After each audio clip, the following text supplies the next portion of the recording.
오늘 우리에게 주시는 하나님의 말씀은 사무엘하 24장 1절에서 17절까지 말씀입니다. 한 절씩 교독하겠습니다. 여호와께서 다시 이스라엘을 향하여 진노하사 그들을 치시려고 다윗을 격동시키사 가서 이스라엘과 유다의 인구를 조사하라 하신지라.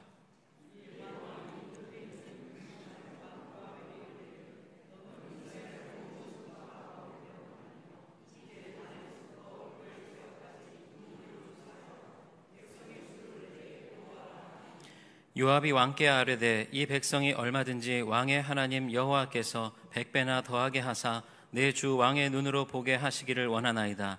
그런데 내 주 왕은 어찌하여 이런 일을 기뻐하시나이까 하되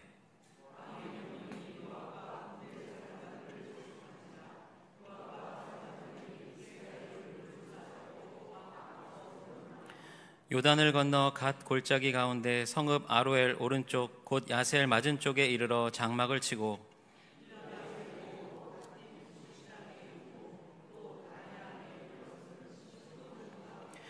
두로 견고한 성에 이르고 히위 사람과 가나안 사람의 모든 성읍에 이르고 유다 남쪽으로 나와 브엘세바에 이르니라.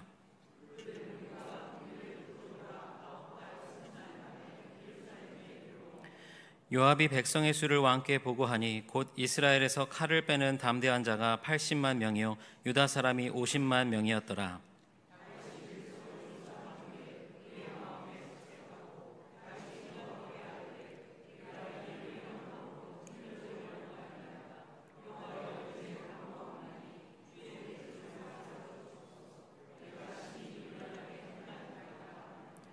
다윗이 아침에 일어날 때에 여호와의 말씀이 다윗의 선견자 된 선지자 가세에게 임하여 이르시되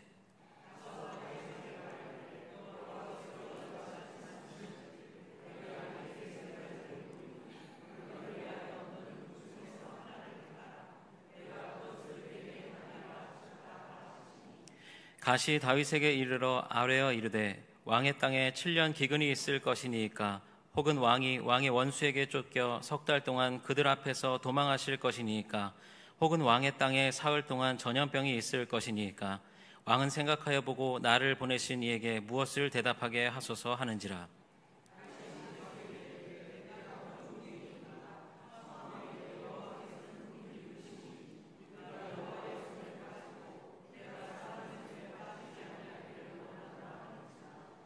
이에 여호와께서 그 아침부터 정하신 때까지 전염병을 이스라엘에게 내리시니 단에서부터 브엘세바까지 백성의 죽은 자가 7만 명이라.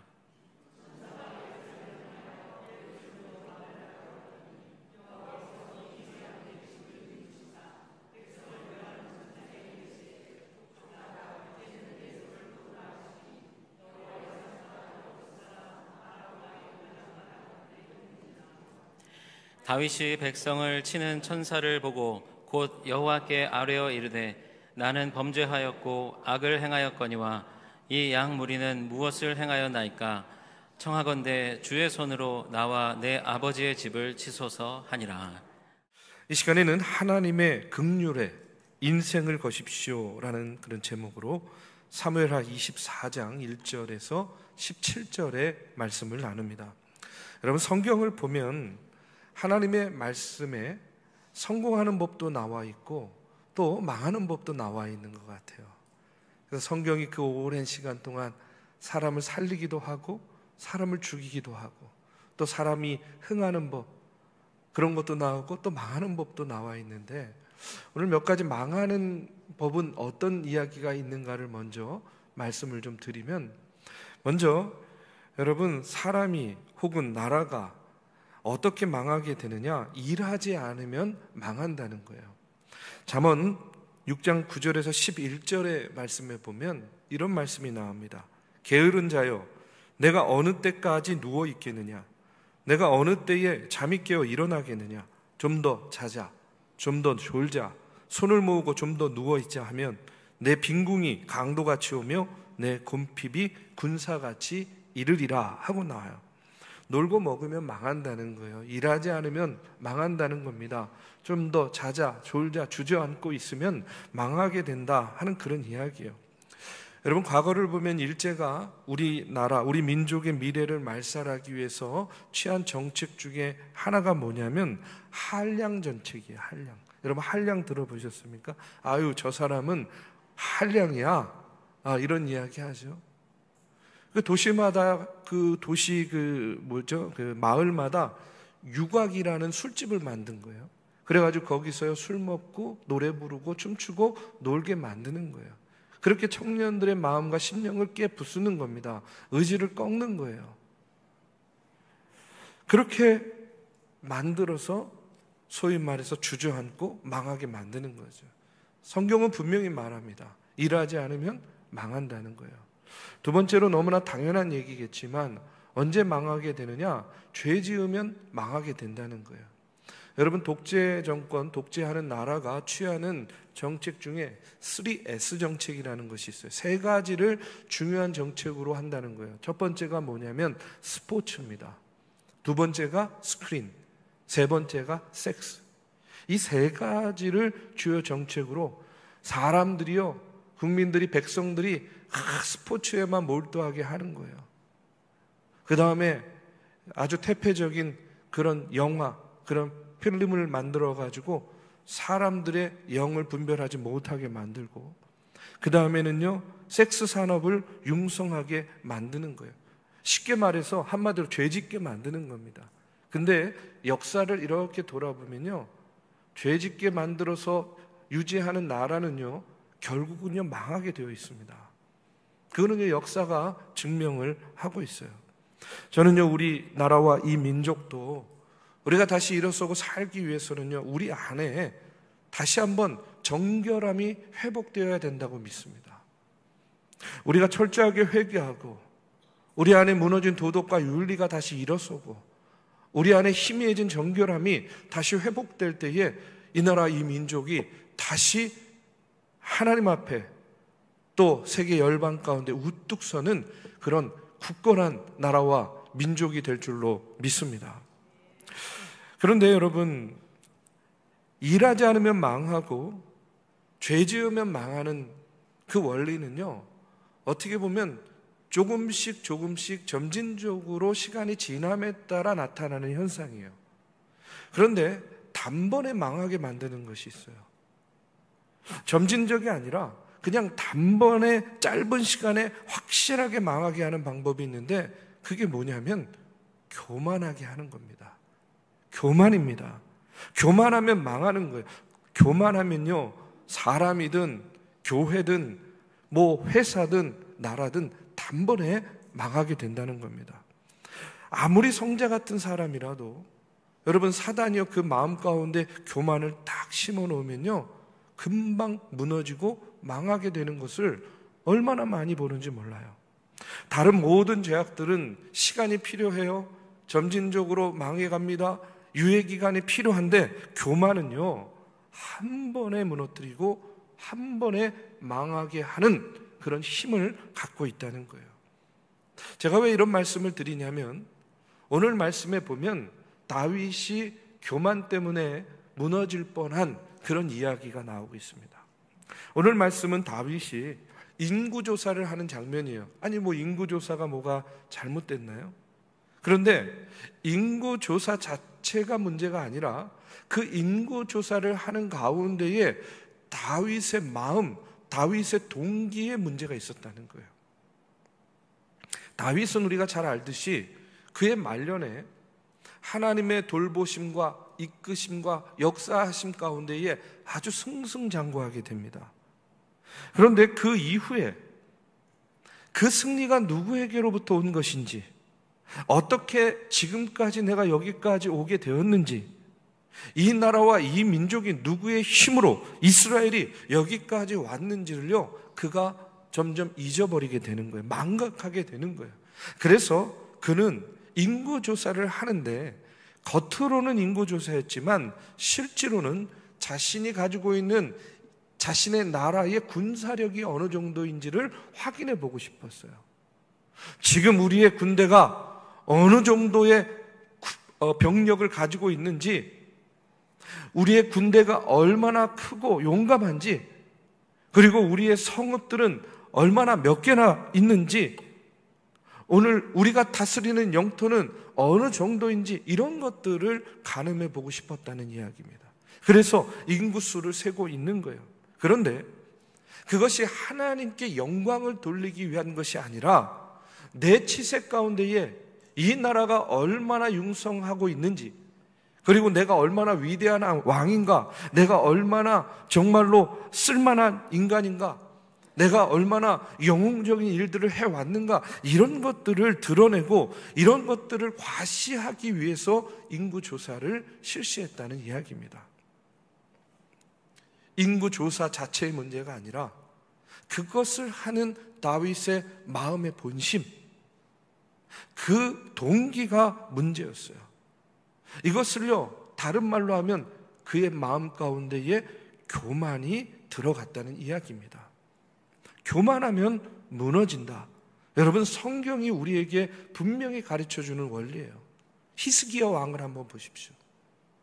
우리가 잘 아는 히스기야 왕도 하나님의 도우심과 능력으로 아수르의 18만 5천 군대를요 무찌르고 이기게 되었습니다. 그런데 그에게 뭐가 왔어요? 병이 찾아왔어요. 그런데 하나님께 기도함으로 그의 생명이 15년이 연장이 되었습니다. 그런데 그 다음에 이사야서 39장의 말씀에 보면 그에게 바벨론의 사신이 찾아왔어요. 그 당시만 해도 바벨론은 자그마한 나라였어요. 근데 자신을 찾아온 사신에게 이제 히스기야 왕은요, 창고를 보여주는 거예요.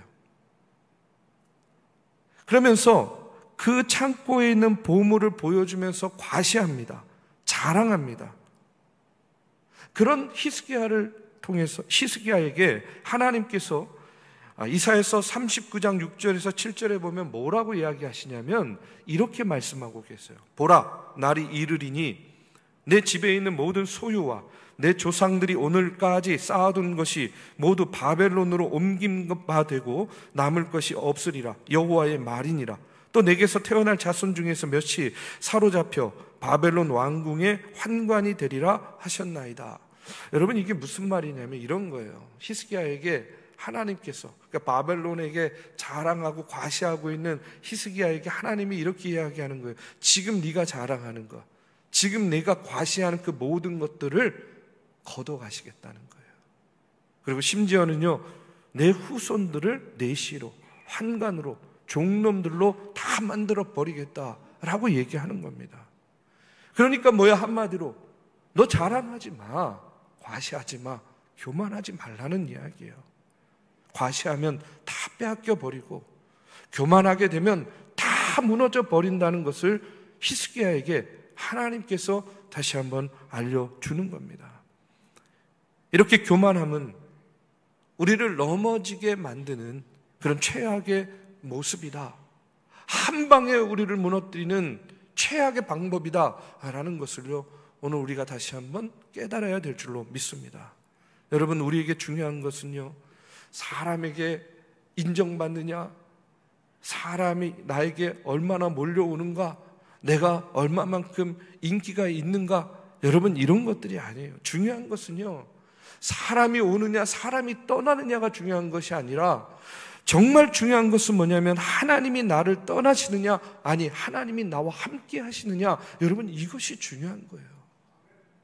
오늘 우리의 마음의 본심, 마음의 중심이 어디에 있고 어디를 향하고 있는지 우리가 다시 한번 다윗을 통해서 돌아봐야 됩니다. 사람이 오느냐, 사람이 떠나느냐, 사람들에게 인정받느냐, 인정받지 못하느냐, 여러분, 이것보다 더 중요한 것은 하나님이 나와 함께 하느냐, 하나님이 나를 떠나느냐, 내가 하나님께 인정받느냐, 하나님께 인정받지 못하느냐, 여러분, 이것이 정말로 중요하다 하는 그런 사실이에요. 정말 두려운 것이 있다면 저는 이런 거예요. 목회하면서, 신앙생활하면서 정말 두려운 것은 사람이 떠나는 것이 아니라 하나님이 떠나는 것이 두렵습니다. 여러분, 어떻습니까? 오늘 말씀에 나오는 다윗을 보십시오. 인구 조사 전까지 그가 하나님께 순종하는 삶을 살았을 때는요, 그의 삶을 통해서 하나님의 큰 놀라운 역사가 일어났어요. 그러면 그 다음에 해야 될 일이 무엇이냐면 이런 거예요. 하나님 앞에 겸손하게 서서 하나님, 나는 부족하고 연약한데 하나님께서 나를 도와서 내가 여기까지 오게 하셨사오니 너무나 감사합니다. 하나님, 나는 여전히 부족한 종입니다.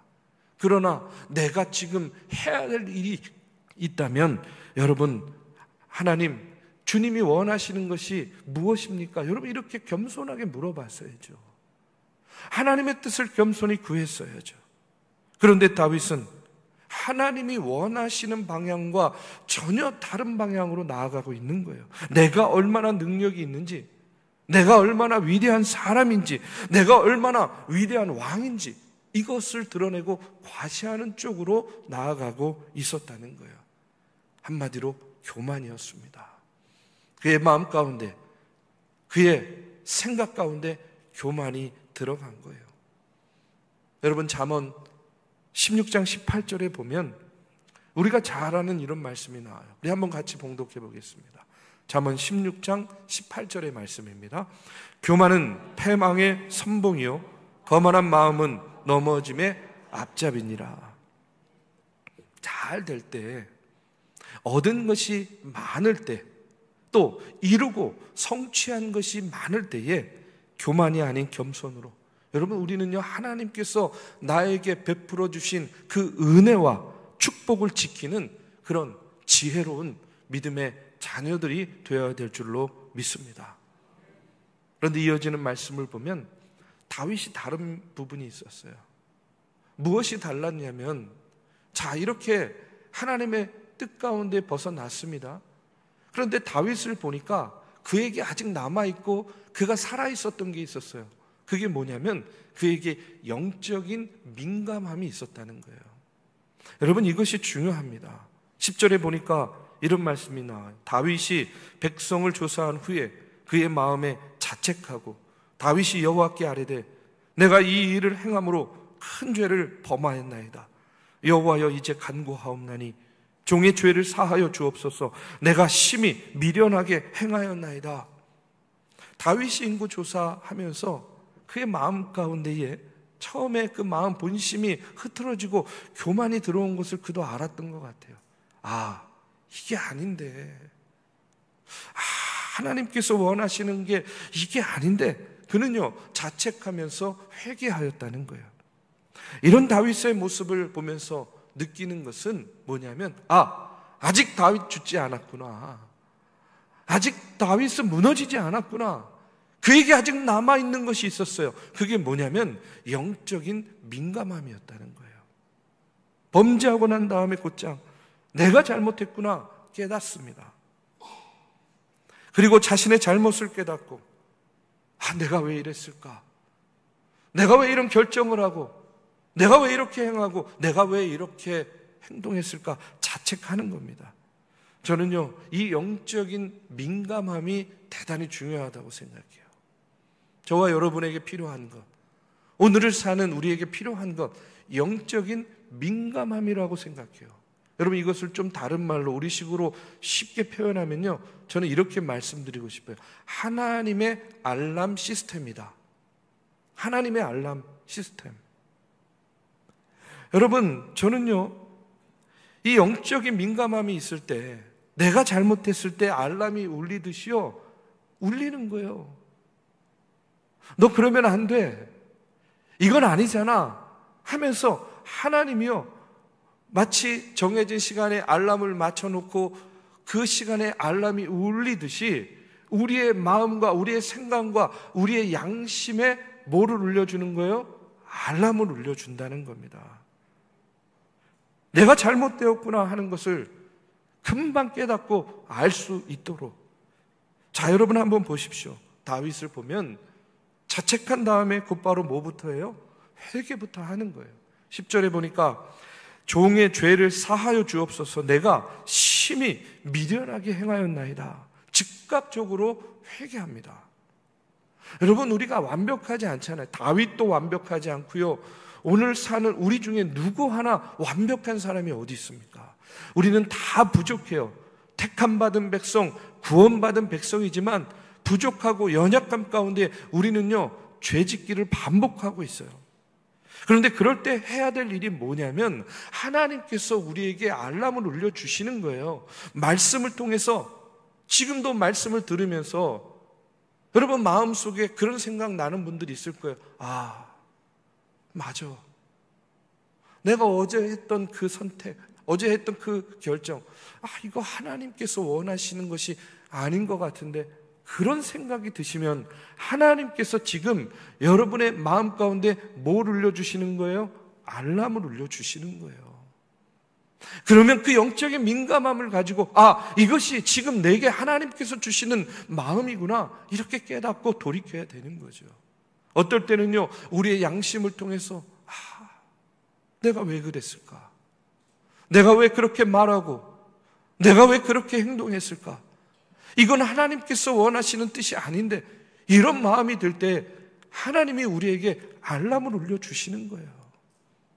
어떨 때는요, 사람을 통해서 주변에서 권면하는 겁니다. 그러면 안 되잖아. 그렇게 해서는 안 되는 거죠. 저는요, 그것이 하나님께서 우리에게 울려주시는 알람이라고 생각해요. 그러면 어떻게 해야 됩니까? 영적인 민감함을 가지고 어떻게 해야 돼요? 돌아와야 되죠. 다시 결정해야 돼요. 여러분, 우리에게 지금 필요한 것은 하나님께서 우리에게 영적인 알람을 울려주실 때에 그것에 민감하게 반응하는 영적인 민감함이 오늘 저와 여러분에게 필요하다는 거예요. 여러분, 다윗을 보십시오. 하나님께서 다윗에게 이제 징계의 채찍을 드시는데, 오늘 13절의 말씀에 보면 갓 선지자를 통해서 이렇게 말씀하세요.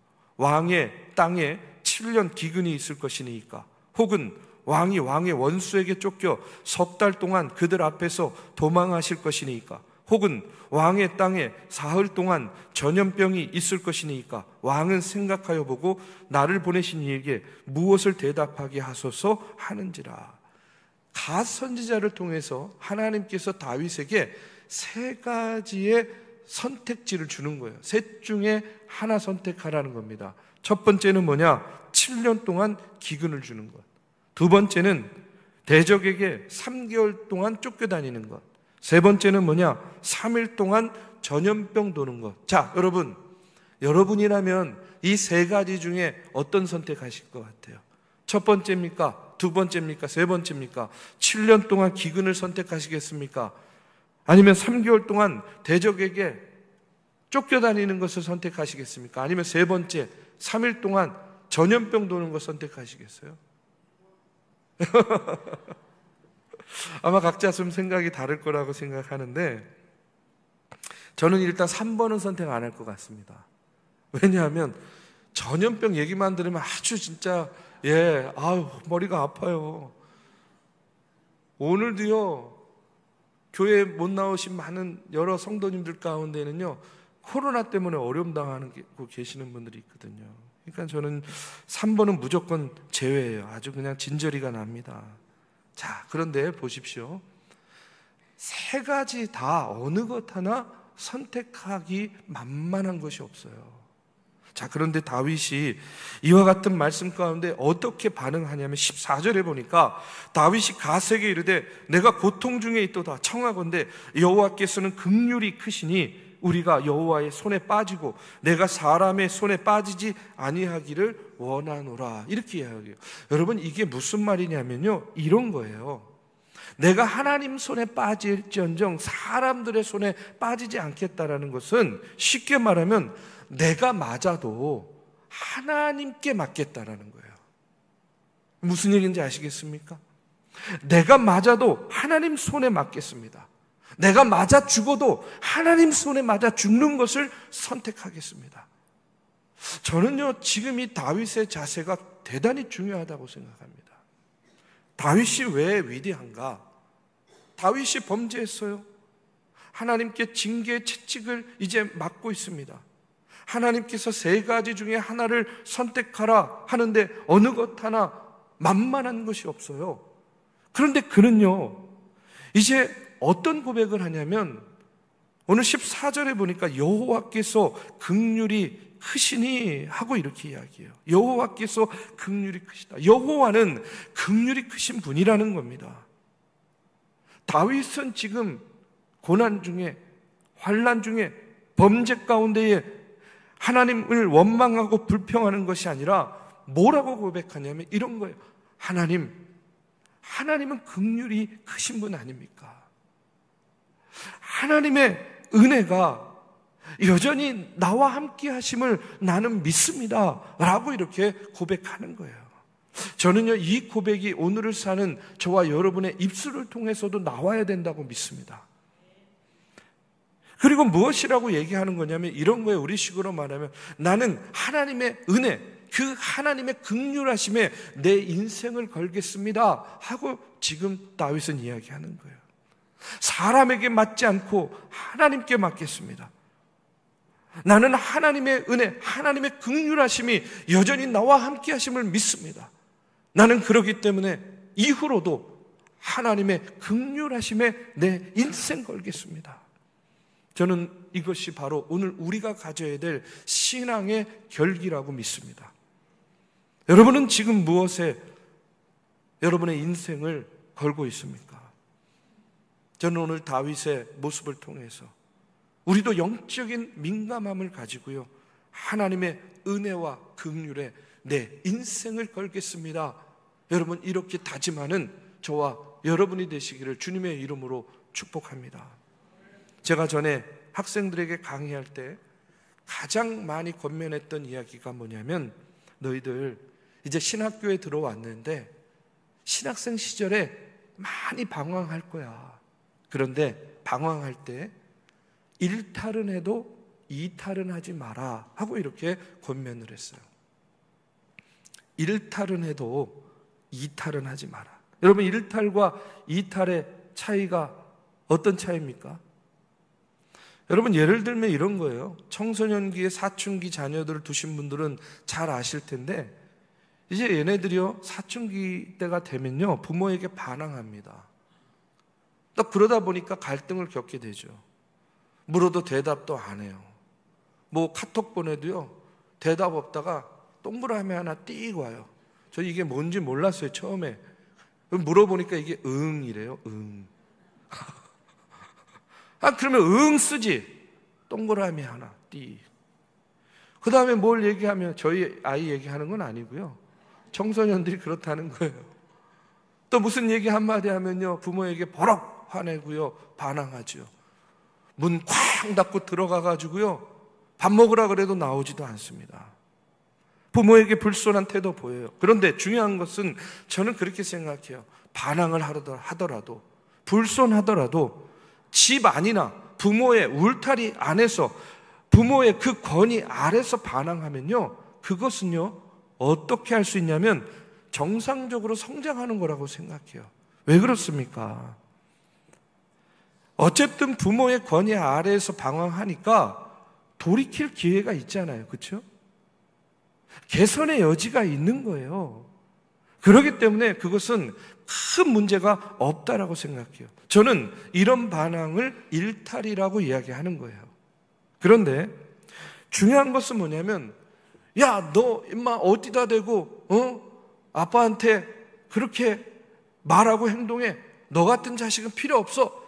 나가! 그랬을 때 만약에 나가려니까 나갈게요. 그리고 얘가요 진짜로 집을 나가버려요. 가출을 해버린 거예요. 그러면 그거는 큰 문제가 되는 거예요. 왜 그렇습니까? 문제가 있어도 가정의 울타리 안에서, 부모의 권위 아래서 문제가 있으면 컨트롤할 수 있는데 이미 이제 그것을 떠나버린 거죠. 그러면 어떻게 할 수가 없는 거예요. 컨트롤할 수 없는 거예요.